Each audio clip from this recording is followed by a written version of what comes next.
I guess we have to get ready for George's big interview. Everything's on the table, right? I can ask you guys anything? Everything? Everything?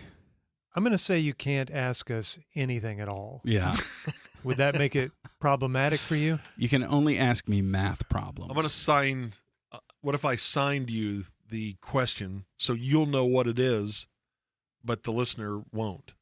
How about you give the answers to the questions and we try to guess what the question is? Okay. Or is that All right. Jeopardy? Yeah, that's a little confusing. Yeah, it is. No, I'll try not to be too softball-y or No, come on, bring it. Bring the heat? Bring the heat. Okay. Yeah. Let's get some heat. Let's see what you then. got. Let's get some heat up. Let's in check here. out these interviewing Okay. skills.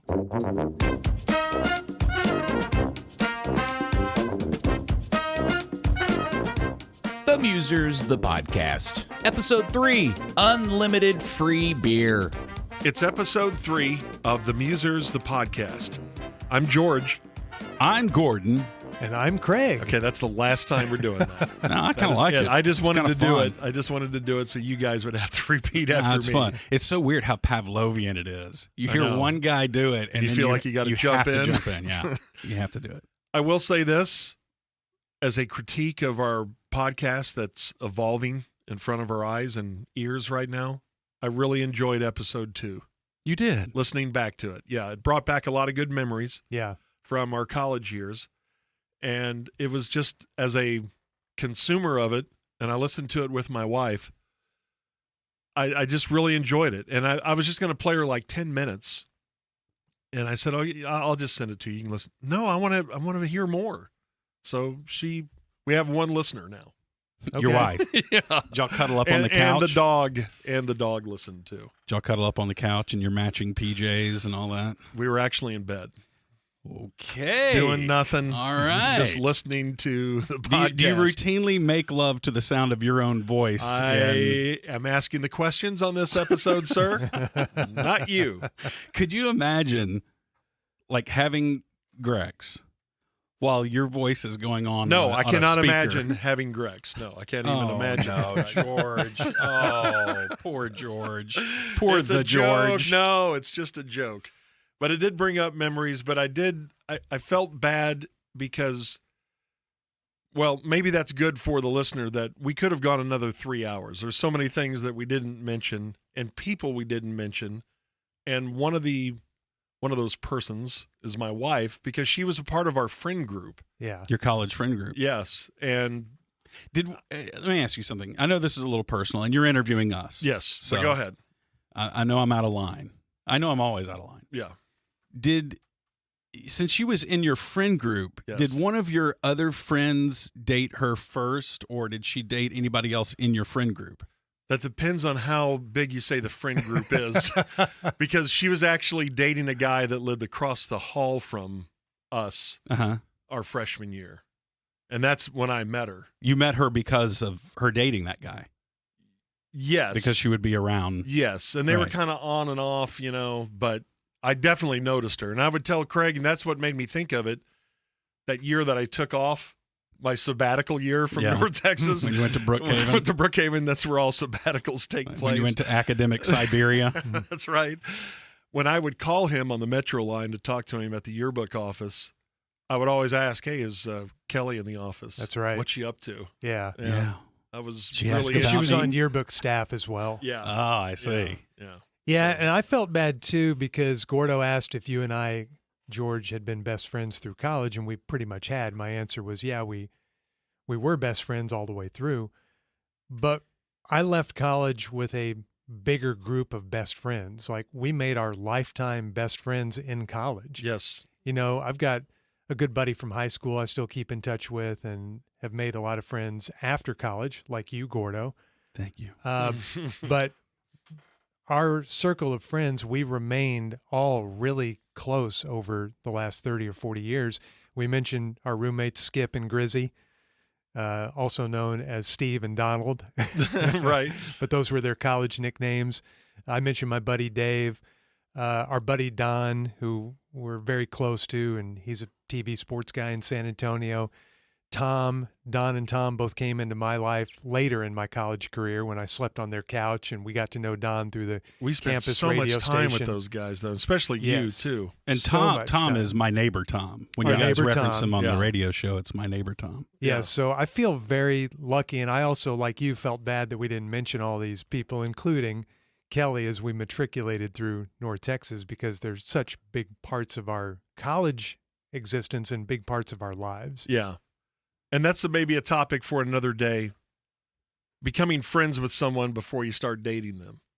I Oh, thought so it y'all- was y'all were- we were friends first, yeah. Oh, really? Yeah. And finally I broke the ice and said, okay.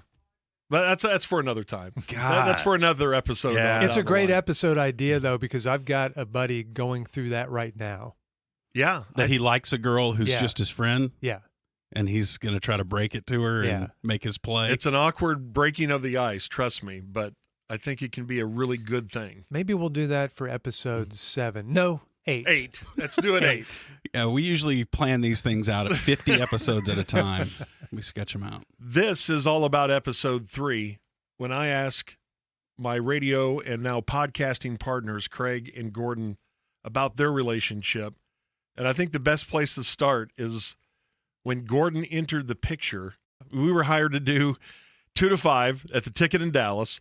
And you say you remember when you met me. I kind of remember it. I really remember Gordo showing up like a stray dog. Yeah. And I couldn't figure out exactly what he was doing. When did you first run into the greatest of all known Gordos? I have very little memory of Gordo in that first week at the Ticket, other than I knew he was a part of Skip Bayless's morning crew. But I just kind of seen you in the hallway a little bit, and maybe he was at some of those meetings that we had before we went on the air, but I don't remember no, him there. I was not at any. Okay. So that's Not why at I any don't of the remember meetings. you there. So I don't really remember my first interaction with him other than that first week when we were kind of all up there at the studios we were using at the time in North Dallas. And I'm sure that I ran into you and said hi and introduced myself, but I really have no memory of meeting you officially. Yeah, the very beginning of the Ticket, when we were at that facility for a month or 3 months. How long was 3 that? months, I think. 3 months. We were in kind of these temporary facilities that was still run and operated by the previous owner of our radio station, the one that had sold it. So we were really bastard stepchildren up there. It was a little awkward being in that studio for those 3 months. But yeah, I don't remember interfacing with you guys too much in that first 3 months. I would just meet you in the hallway, and I remember that time when I met you in the hallway of our first studio, and we're joking around with you, and Rhines was there too, and I'm sitting there issuing lines 100 miles an hour and staring at your neck birthmark. I remember looking at that and remember thinking how tall you were too. Two striking things about me. Your birthmark, your glasses, and then your height. And I'm joking around, and then Rhines turned and said, "God, you're sticking me to death." Just too many jokes Yeah, after too many a while. jokes. And There that were was, just too many jokes going on. and I think that's why, because the way I remember it, you were hanging around, and then we were doing 2 to 5, and that hanging around in like the outside area of the studio, all of a sudden you were inside the studio with us. And did we bring him on the air without being a character? I can't even remember how it all started with him. I don't have any memory of that. Fortunately, I do. Okay. What So- do you have on that? The way I remember it is after we got our permanent studios and we had a cubicle farm that was out in front of our talk studio. The bullpen area, which is where some of the funniest things happened. Mhm. Absolutely. And really and truly, I honestly think that the Ticket misses that bullpen area and has since for the past 25 years or however long it's been since we were at those particular studios, because we all used to hang around up there all day. And in that bullpen cubicle area is where bits started. And that's where I got to know you guys, because I would be hanging around up there all day. I was originally just an intern for Skip and did bits for him for, I think, 2 weeks, something very, very short. And then And then after that, I would just be like this guy who was just hanging around up there. I was like a stray dog that the ticket kept feeding. But in the bullpen area, in the cubicle area, was when I would be doing funny voices, and we all got to joking around with each other. Yeah. So that's when we kind of got to know each other and got to be friends. And I started doing Ribby Paltz was the first character that I did for you guys. Yeah. You know what killed the Draft bullpen excellent. area? Laptops. Yeah. Everybody started doing their show prep at home. Mm-hmm. But when we had no laptop, there was one computer that we all used in the bullpen area, and we barely used that because it was dial-up and slow.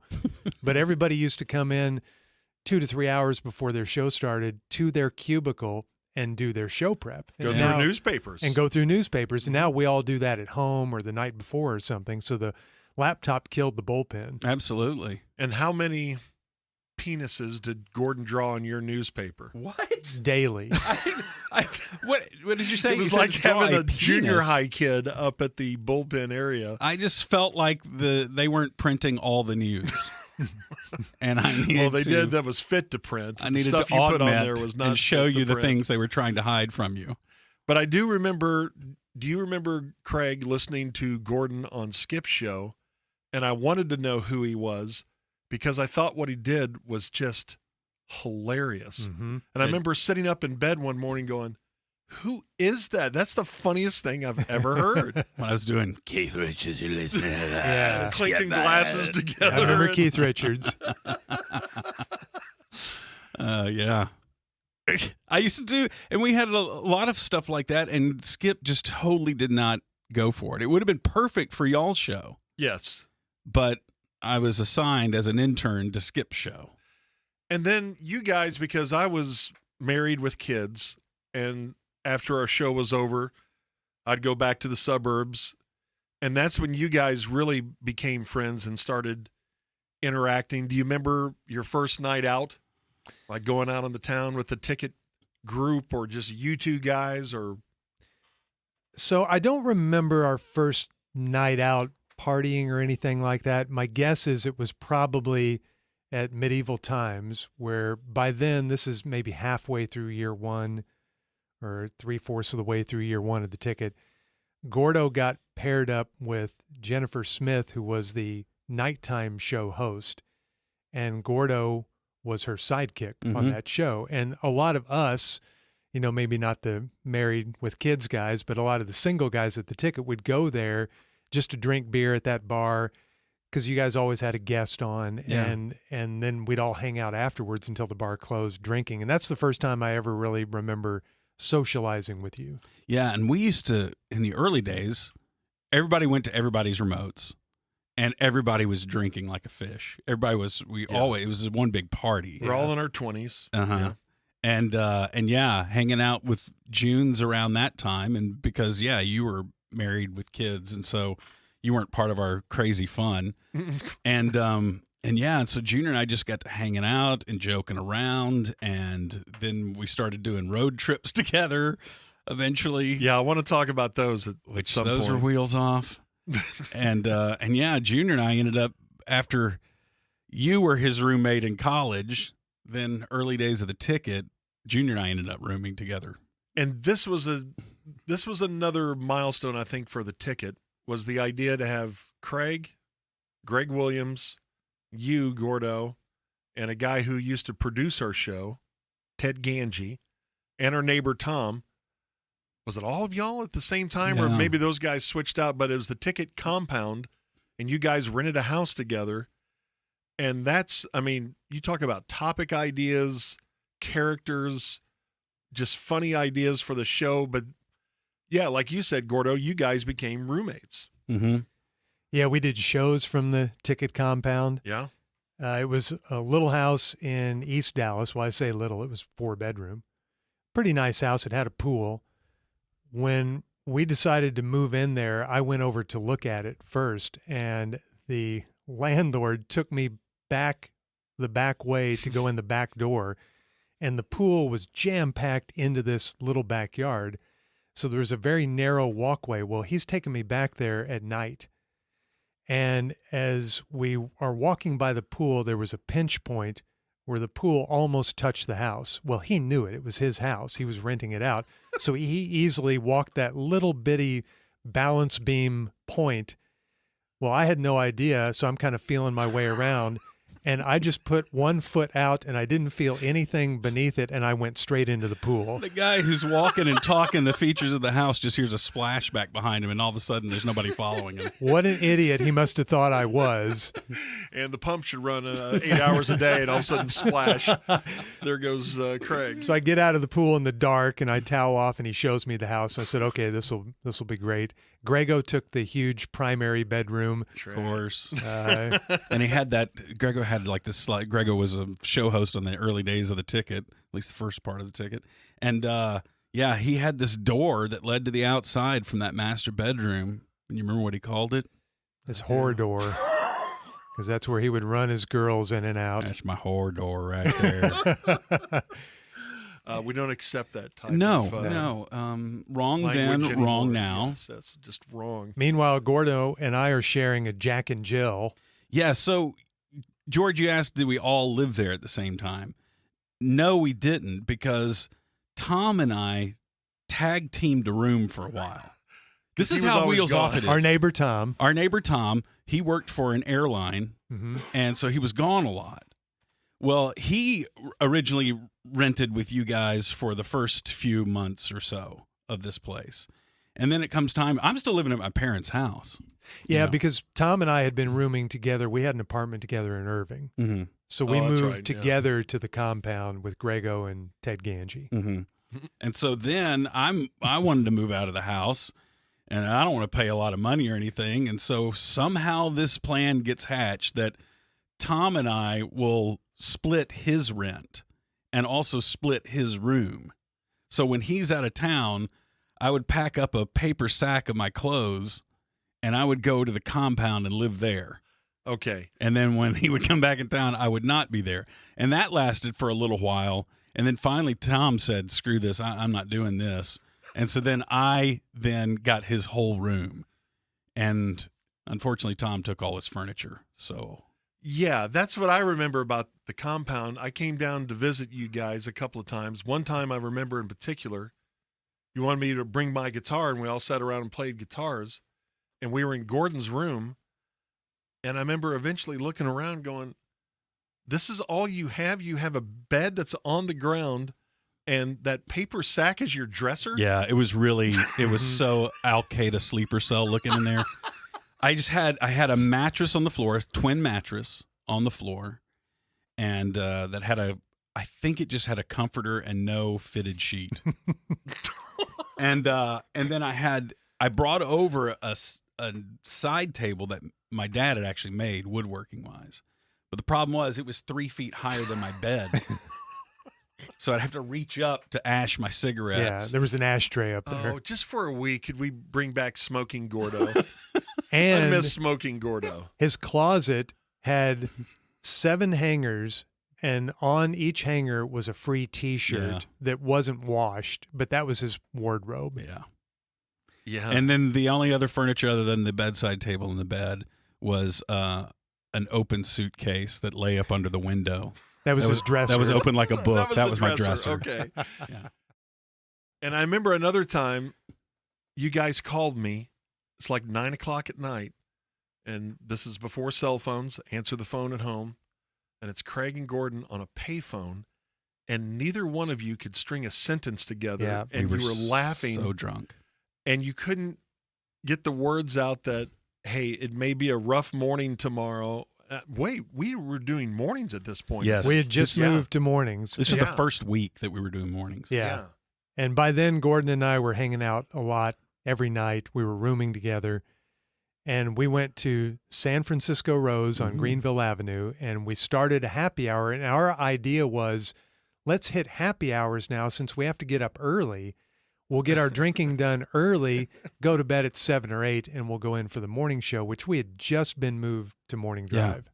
And this, by the way, George, that was our first experiment with this whole happy hour master plan. Yes. The first time. The first time. And so we hit that happy hour, and we just drank and we drank, and that's why we called you. And I think you because hung we were up on so me accidentally like 2 or 3 times, and you had to call back. And we were so proud of our plan that we had to call and tell you about it. And we both jammed into a phone booth. Yeah.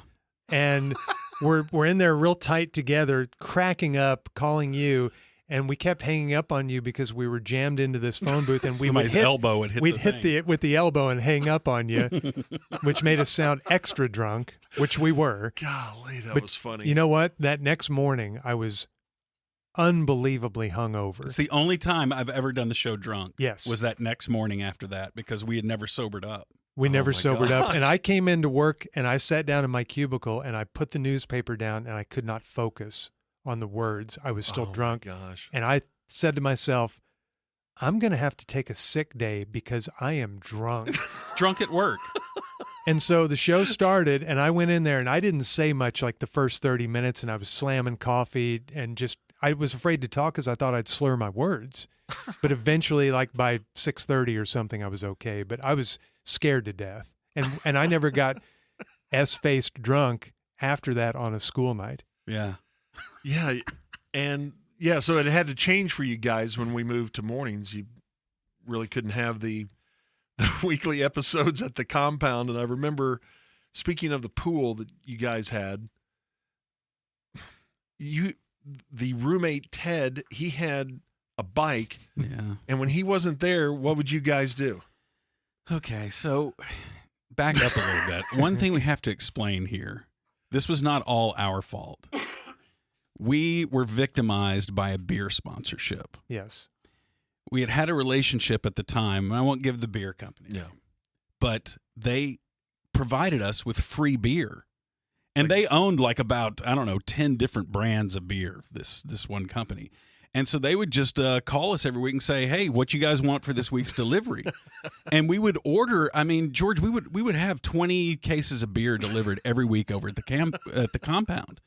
And so we spent all the nights drinking there, leading up to us getting mornings, right? Yeah. Imagine guys in their 20s with unlimited free beer. Unlimited free beer Yeah, at that's not this y'all's house, fault. at this frat house that we've rented, with all this beer, and then we would just stay up on that porch all night playing guitars and crank calling nighttime radio shows. I mean, Yes. that time when we were at the compound, I don't think KRLD had an unmolested nighttime show for a good 8-9 months. Right. It was unbelievable. That was amazing. That was the stretch. It was If we were in great. Dallas, you guys would call them. And if we went to Austin for Cowboys training camp, that poor local access show Cable got access hammered. TV. Yeah, they got killed every night. Crank called them, and we would brigade them. So one guy would be in one room on a phone, another guy would be in another room, and we'd be lined up. Every call would be one of our voices, prank calling them, luring them into a false sense of security before you delivered the F-bomb or the something horrible. Those were But yeah, really memorable nights and days for me because most of that was before we got moved to mornings. So we were still working afternoons. So Gordo and I could stay up very late. Grego would usually go to bed first, but you and I would stay up late. That's when Gordo taught me to play guitar. Yeah. We went very early, and I bought a Stratocaster at Guitar Center. Yep. And we would sit out there on the porch at night, and he would show me bar chords and U2 songs. It And was so fun. it God, was, that was so great. fun. Every night we would stay up late and do that. And then at some point, Gordo would just go, he'd be happy and jovial and Yeah. showing me this song and that song. And then he would just announce, I'm out. And he would not say another word and get up and go into his bedroom and go to sleep. Yeah, I have a real drinking cycle. So I'll be happy and fun, talky, jokey. And then at some point, I'll start staring at a candle and get philosophical and silent. I remember those. Yeah. And then after that, about an hour into that, you'll hear me say, "I'm out," and then I just Yeah. disappear. And you would be gone. And I'm Yeah. like, but what about that G chord? But we would also be sitting at the compound pounding drinks, and we'd think Grego's not home, and then all of a sudden we'd start hearing from his bedroom this slow crescendo of. Oh, gosh. And then hear some girl's voice just, Oh, no. Then 10 minutes later, the horror door would open and someone would walk out. you'd hear Oh, the gosh. door would open and some woman would leave, and then Greg would come out in a real jovial mood asking if we wanted to order pizza. Yeah, I would live vicariously through you guys, but it did also add that element to our show. You guys were single, having this wild time, and then I would come in saying, well, yeah, I coached a Little League game last night. But that was great. But it was both perspectives, and I always enjoyed it. It didn't really make me feel isolated. I thought it was good for the show because I think it helped continue that collegiate thing that you were talking about on the last episode, Gordon. Mm-hmm. Yeah, the That party just- kept going. And wasting time, which included we didn't get to what you did with poor Ted's bike. Okay, so yes. So when we were drinking out on the patio, we were always coming up with ways to entertain ourselves. Well, Ted Ganji, who was the producer of our afternoon guy, Produced our our afternoon show And for Coop, maybe the too. first and year. Cooperstein. He That's produced right. two shows Two at the same shows. time. Right. So he was y'all's producer, geez, when y'all were in the afternoons. Well, he had in the storage shed back behind this house, he had a bike that he would ride every once in a while. But it was like at a time when he hadn't ridden it in forever. And so Junior and I, in our drunken haze, come up with this idea. We're daring each other. Hey, I dare you to ride Ted's bike into the pool. And there wasn't much room because, as Junior mentioned, this pool was just shoehorned into this postage stamp lot. And so you didn't have a lot of room to get any Work up some momentum speed. to going to where you could pop the lip of the pool and get it into the pool. So we did it, and it was the funniest thing ever, seeing drunken Junior with twitch wheel out there in too high a gear to get it going, and then trying to get the thing up to speed to get into the pool. And riding it off to the pool, and we're drunk too. This is so stupid, and dangerous. And he'd ride it into the pool, and then I'd be the next dare is me, and then I ride it into the pool. We'd dive down to retrieve it, bring it back up. Half the time, I had just lit up a cigarette as I get on the bike to ride it in the pool and forget about it, And because you burn couldn't through a pack in 10 minutes. you couldn't jump it into the pool, so everyone was the same. You'd ride it to the edge, and then the bottom bracket would slam down on the edge of the pool, and you'd just catapult you forward. You just fulcrum right over into the pool with the metal just on the lip of the pool, just leaning you over like a seesaw. So we did that and had a blast, and of course put it back in the shed afterwards, thinking there's no way Ted has not touched this bike in He's never 10 going to ride it months. again. 10 He's months. never He's never gonna going to ride again. I'll be darned. The next day. The next day, he walks into the living room in the afternoon. We're sitting in there, and he goes, "Did it rain yesterday? I think that shed is leaking." I'm like, "What's up?" And he goes, "My bike is soaking wet.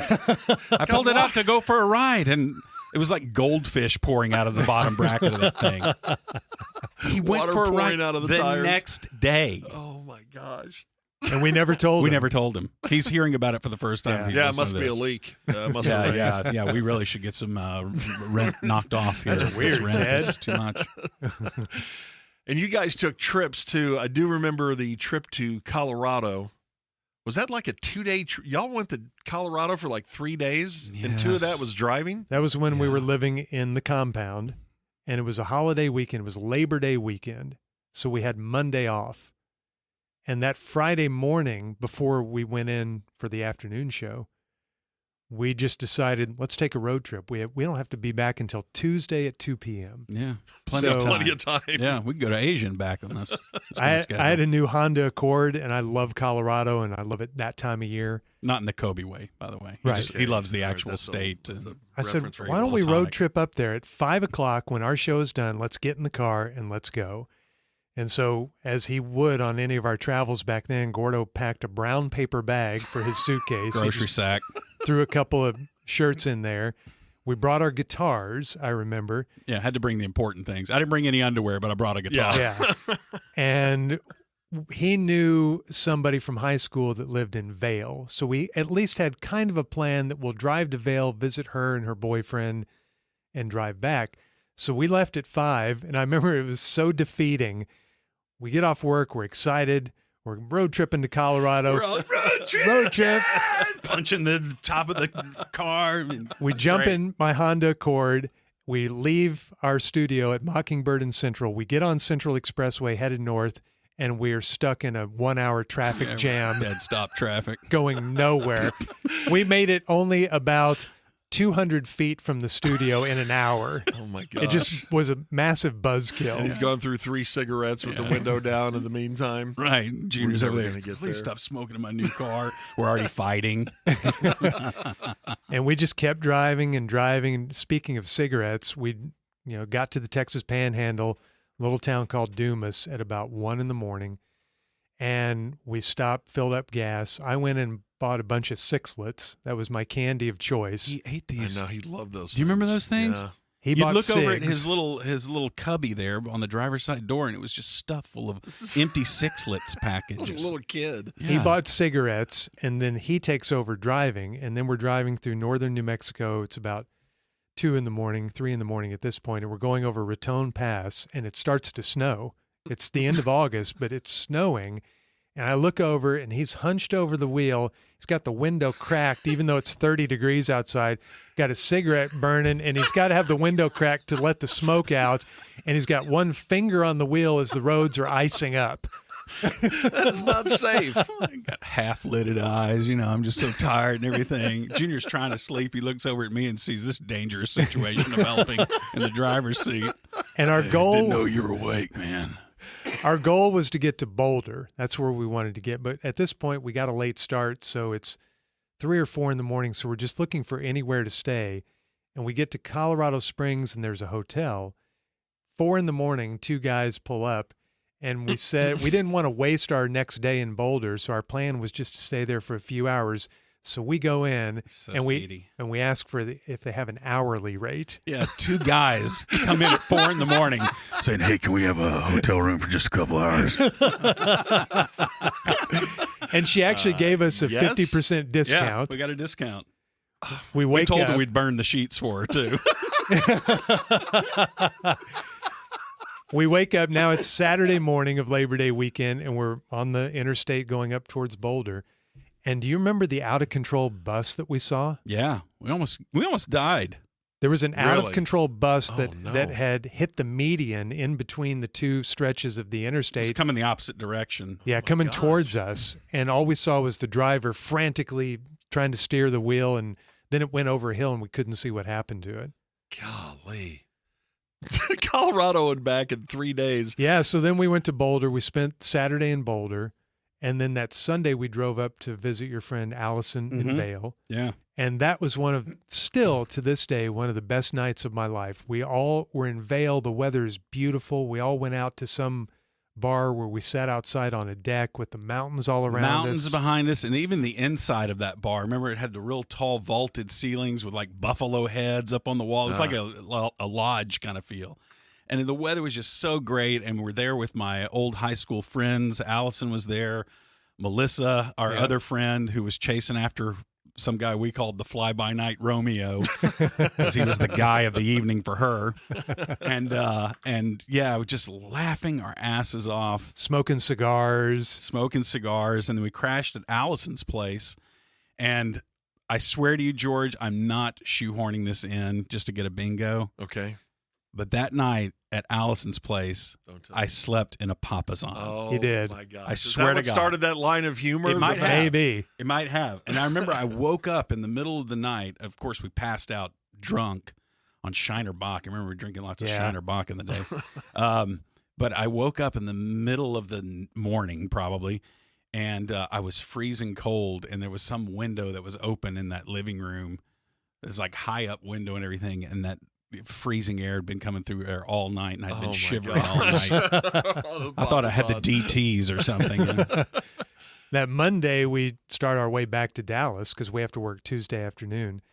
And we didn't make it all the way. We made it to Childress, Texas, and we got a hotel room, and we got our guitars inside, and we watched what I remember being a Cowboys game. Was it the Emmitt Smith shoulder game? It was, yeah. Remember when Emmitt And kept was playing? Ducey doing Yeah. part of the? So I think that fill-ins was or our something? other trip that we'll talk about Oh, to okay. Port Aransas. But it was, I want to say it was Cowboys Giants, and it may have been the Emmett Shoulder game. I don't recall. Was that an opener? Yeah, but this is Labor Day week. No, that was into the regular season. Okay. So that's right. This It was may have been a preseason game or something.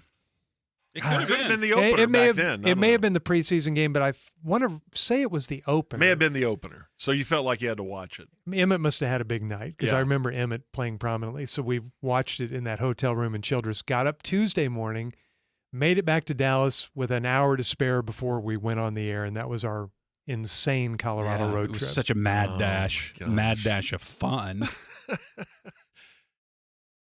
And as your favorite singer-songwriter, Gordo, James McMurtry says, you have an edge to you. And he said that about you a lot. You really did have an edge to you back then. Did I? Yeah. Did I seem unsettled? Did my Yes. soul I seem mean, a little just unsettled? all these examples. And I think it made for great on-air content. But it's funny, some of those things that we would laugh about on the air would happen off the air. And it didn't always go well. And I remember sometimes you guys became great friends, but I do remember some combustion between you guys. But we've joked about this through the years. All of us have had some sort of weird run-in with Gordo because back then you would needle and push and joke, and finally we would just go, Someone okay, would enough. explode. Yeah, enough. Yeah, Junior and our fight, and I really only remember this one fight that we had. Me too. Over the CD. It was over a Yeah. CD, and I can't remember what CD it was. No idea. But and it was a free CD too, wasn't it? Yeah, somebody This had was sent a box of free CDs up to the station. And I guess I had wanted one, and Gordo grabbed it, and then we got into a fight over that. And then somehow that escalated to the point to where we're wrestling over this CD. And now, like, I can't even imagine I know. a free CD being worth ever getting into a It conflict shows that's that how big over. ridiculous we all are in our 20s. Yeah. Yes. And That's part of it. We had 20s testosterone flowing, and we Yeah. were just, it was something free. And we got into a wrestling match over it, and Chuck Cooperstein got in between us. Hey, calm down, trying to break us up. cool it. I remember him saying cool it. And I remember looking at Chuck you guys. Cooperstein broke What are up they a fight. fighting over a CD? What's all that about? Yeah, that's the only fight I ever really remember having with you in Yeah. 30 years. I wanted to tell the story of the other road trip we took because this is as crazy as the Colorado road trip. Cowboys training camp. We're all down there. Everybody left for a weekend, but the ticket was staying down there for 2 or 3 weeks. Gordo and I didn't have any reason to come back to Dallas because we didn't have families. You know, all you guys who were Back to married. the compound. Or families that wanted us. Yeah. So we thought, well, and we've been in Austin for a while. Let's do something fun. Do you want a road trip down to the beach to go to Port Aransas? So same thing. He packs not? a grocery sack with a couple clothing. We didn't have even swimsuits. We just had shorts and T-shirts. So beaten. We drive down there. We find some place to stay. I remember it being a pretty beaten down condo. It wasn't yes, very nice. Horrible place. And We weren't making much money at the time. No. no. Gordos especially wasn't making much Well, money. you don't at have the to time. point that out. Sorry, I'm sorry. I struggled. What was your salary the first year of the ticket? $8,000? The first year of the ticket, I looked up recently, fairly recently, and yeah, it was like I made $7,000. We weren't making much more than that. Plus by the free way. T-shirts and some free CDs. You Yeah, got those. including one And very free beer. precious CD. So we had a really beaten down weekend, 2 nights, I think, in Port Aransas, maybe even one night. I remember being down at Fisherman's Wharf looking at a dead fish Yeah, there's a floating in the dead water. fish floating there, and I just remember thinking my life just can't get any lower than this. Me and that fish down there are about the same. About the same. So we went out on the beach one day. We took my car down there, and I remember it got stuck. Yeah, he got stuck in the sand. He thought it'd be great. Oh, yeah, Honda Accords. They're great for beach work. He drives his Honda down there, and of course it gets stuck, and we're having to dig it out. You didn't have to get towed, did you? No, we got it out. And then We had one to go gather driftwood to put under the tires to get a little traction. and then one of our nights down there, we went out drinking. Oh, no. Oh, Lord. Oh my God. Was that like a disco or dance Yeah. club or something? Some kind of a dance club. A and- Port Aransas dance club. Wow. And there were a couple girls there, and we were trying to dance with them and drink beers with them and all of that. And somehow we end up taking this one girl, giving her a ride back to her place. Was Gordo doing his funny dances? Oh yeah. I don't know how to reel dance. Joke dance. So I can only joke dance. But he left. Junior will reel dance. Junior will actually dance. Yeah, I'm terrible at it though, so I can't even do that. But I remember at one no point, disagreement with me on that. I'm talking up this girl, and he comes to me and says, "Can I have the keys to your car?" I said, "Yeah." And he took the keys, went out, and just reclined the seat and said he had the Honda Spins. I did. I looked up at that sunroof and just watched it spin for about an hour. It was horrible. Man, you and that fish were in about the same spot. I know. And we're down there, and we're in a place that's just so gross, and we just smell like ocean. We just smell like harbor. It's just it's so gross. And so I'm sitting out in that in the car, and you showed up with that girl. Mm-hmm. All of a sudden, he comes back to the car, and he's got a girl, and I'm like, what's going on here? And that's when he's like, we got to give her a ride home. And we used to do this gag that you guys probably used to do this too, of when you have someone who doesn't know you each try to introduce biographical facts about the other one that are untrue that the other guy then has to respond to.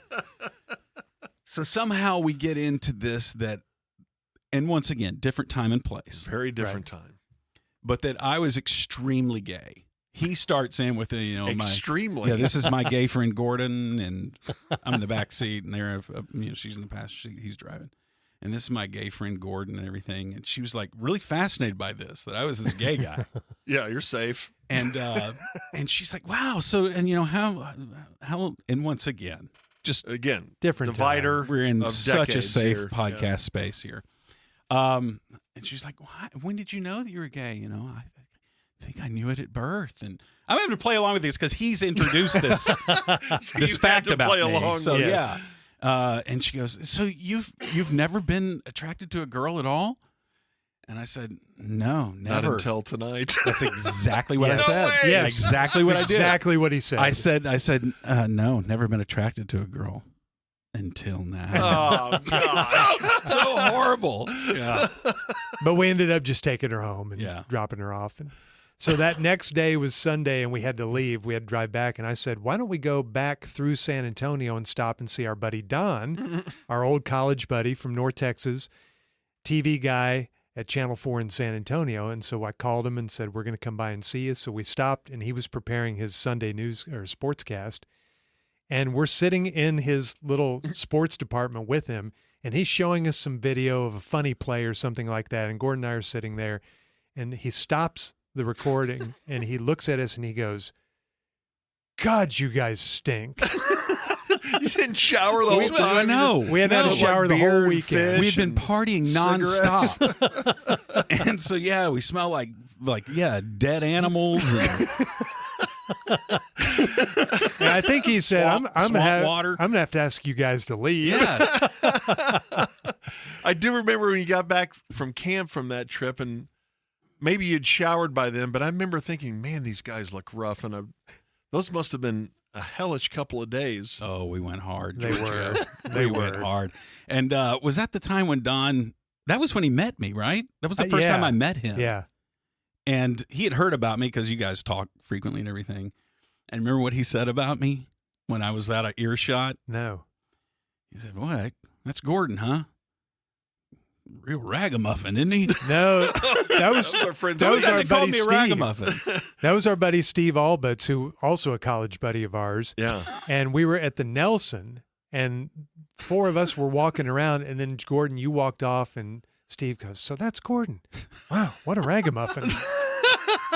Yeah, you're kind of onto something there.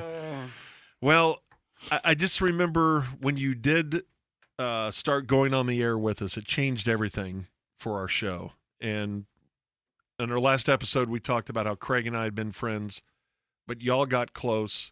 And We'll talk about this another time. Our relationship. Yeah, Gordo. by the way, that's episode 4. That's episode 4. Is I'm gonna me write that interviewing George and Gordo about their relationship. But so you package some of that for that. I will. But I will say this about you, Gordon. You changed everything for our show, and I've always said you are our secret weapon, starting from that first bit with Ribby. And since then, you've been keeping those who listen to our show in stitches, and you crack us up all the time. It's been incredible, and it's so wild how it all just, we use that word organically, but it just, I don't know, we planted a seed and off it went, and who knew that we'd still be doing all this 31 years later. I know. You especially working at a sports station. Believe me, it makes zero sense because I didn't grow up a sports fan. I still don't know that much about sports at all. And it's very confusing when I would tell like people in my extended family, they'd ask me, what I'm doing. And I'd say, I work at an all sports station. They could not compute that because I knew that I was so unsportsy. You don't really follow sports. I know, it's crazy. And you're right. It is an incredible blessing that we all fell in together. And that you guys let me on the show. When we moved to mornings, I moved in with you guys full time. And even in the earliest time we were talking about moving to mornings, there was talk about me being y'all's board op at one point. Boy, I don't remember that. I don't remember that either. There was talk about, we want you to contribute to the show, Gordon. We may even make you the board operator. Boy. And I was like, I don't know if I want to do that. I don't think I ever heard that. You're breaking news to us right now. Yeah. I just remember they didn't do that. The laddie, our program director, had the idea of, you guys are going to go to morning drive, George and Craig, but you need a third guy. You need a newsman. You need a comedy guy. And he thought you would be good for that. And he was right. Yeah. Laddie put us together. So right. There's nobody like you. And it's just funny because it did fit our comedic styles too. I mean, the references you would bring up would always crack us up. That's why I think we got along so well, was because I just remember on those road trips constantly making each other die laughing, doing whatever it was, just usually creating ridiculous scenarios. And I think that's one reason why we bonded was, at the time the ticket lineup was George, who was married with a kid, Mike Reiner, who was married with a kid. Greg Williams was older than us. Mm-hmm.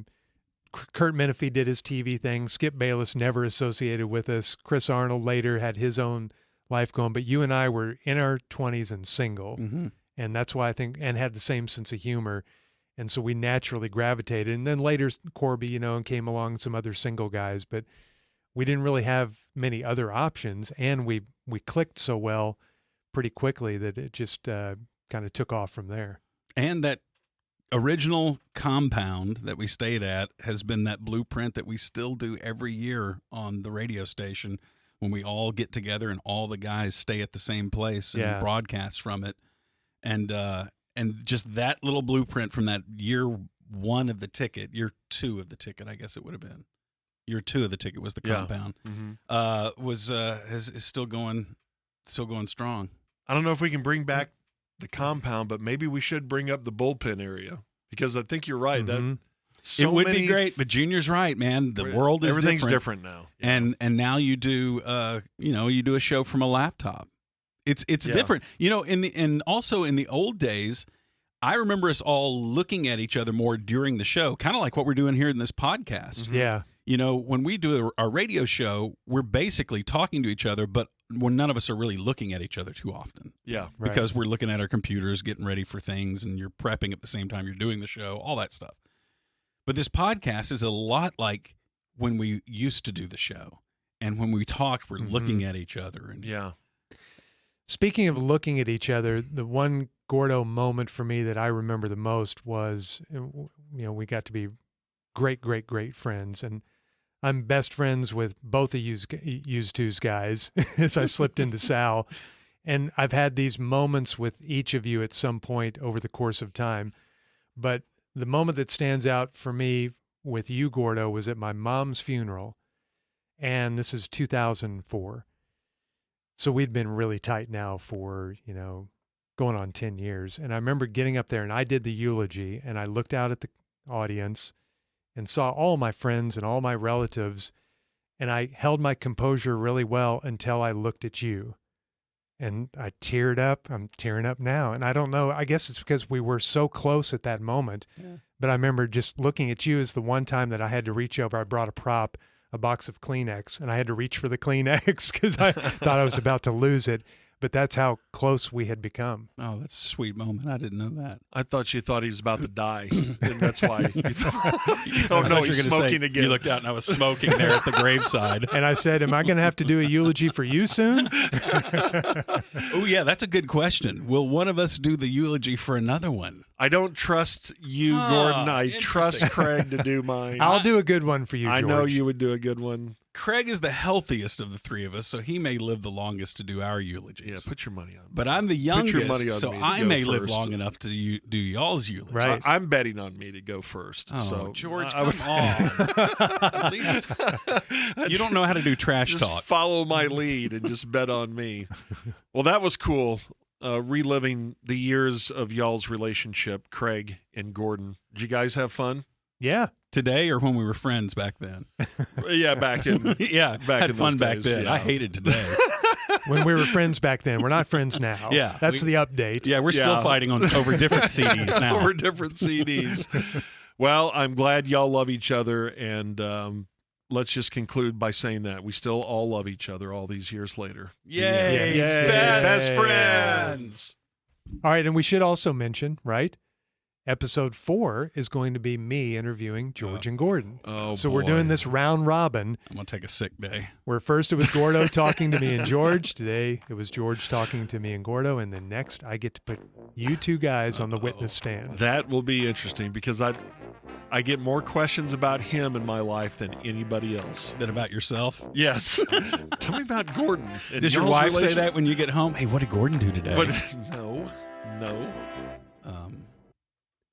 Goodbye. We'll talk about that next time. The Musers, the podcast. Don't forget you can follow The Musers on pretty much all the social media platforms. Yes, even TikTok. Or you could just send an email to themuserspod@gmail.com. Oh, and if you haven't already, make sure that you follow or subscribe to the pod in whatever app you use so that every episode is waiting for you each Wednesday. The Musers, the podcast is a Tired Head production.